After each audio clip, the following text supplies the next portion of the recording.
కేంద్ర ప్రభుత్వం మైనారిటీలకు కల్పించిన 4.5% రిజర్వేషన్లు చెల్లించాలంటూ హైకోర్టు తీర్పు వెలువరించడం దురదృష్టకరమని ముస్లిం యునైటెడ్ ఫ్రంట్ నాయకులు రెహమాన్ అన్నారు.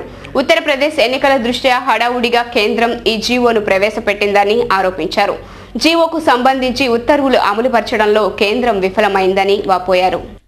ఏలూరు రోడ్లోని స్వర్ణ ప్యాలెస్లో ముస్లిం యునైటెడ్ ఫ్రంట్ విలేకరుల సమావేశాన్ని ఏర్పాటు చేసింది. సమావేశంలో ఫ్రంట్ అధ్యక్షులు రెహమాన్ మాట్లాడుతూ బీసీ సంఘాల నేత ఆర్ కృష్ణయ్య కేంద్ర ప్రభుత్వ ఉత్తర్వులను హైకోర్టులో సవాల్ చేసినప్పుడు ప్రభుత్వం స్పందించకపోవడం దురదృష్టకరమని అన్నారు. ప్రభుత్వం సరైన సమాధానం కోర్టుకు ఇవ్వనందునే రిజర్వేషన్ జీవోను రద్దు చేసిందని ఆరోపించారు.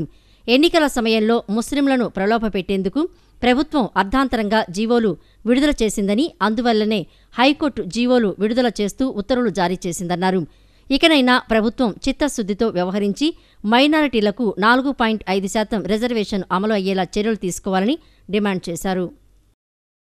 ముస్లిం ప్రజలు కానీ స్వాతంత్రానంతరం నుండి డిమాండ్ చేస్తూ వస్తున్నాయి.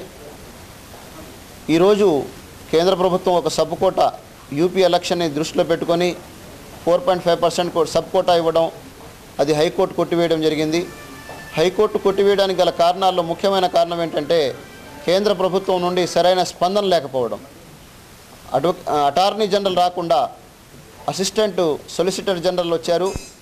ఆయన కూడా పెద్దగా నగరపాలక సంస్థలో పనిచేసే కార్మికుల్లో చాలా మందికి ఈఎస్ఐ, పీఎఫ్ సౌకర్యం లేదని ఏఐటీయూసీ నాయకులు, రంగనాయకులు తెలిపారు. సంబంధిత అధికారులు నగరపాలక సంస్థ ఉన్నత అధికారులపై ఎందుకు చర్యలు చేపట్టడం లేదని ప్రశ్నించారు.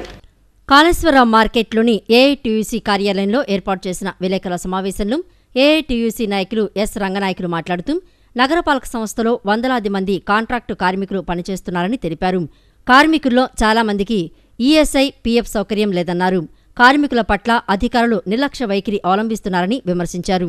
కార్మికులకు ఈఎస్ఐ, పీఎఫ్ సౌకర్యం కల్పించాలని డిమాండ్ చేశారు. ఈఎస్ఐ, పీఎఫ్ అధికారులు నగరపాలక సంస్థపై ఎందుకు చర్యలు చేపట్టడం లేదని ప్రశ్నించారు. ఈఎస్ఐపీఎఫ్ అమలు చేయాలని చెప్పి డిమాండ్ చేస్తా ఉన్నాం.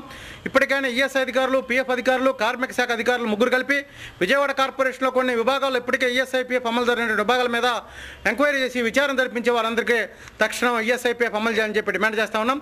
కార్మిక శాఖ అధికారులు గవర్నమెంట్ ఇన్స్టిట్యూషన్ మీదకైతే రారు, కానీ ప్రైవేట్ యాజమాన్యాల మీదకైతే సత్వరం వెళ్ళి విచారణ జరిపే పరిస్థితి ఉంది. కానీ గవర్నమెంట్ సంస్థలోనే అమలు జరిపిన పరిస్థితుల్లో ప్రైవేట్ యాజమాన్యాలు ఏ విధంగా అమలు జరుగుతాయని చెప్పి చెప్తా ఉన్నాం.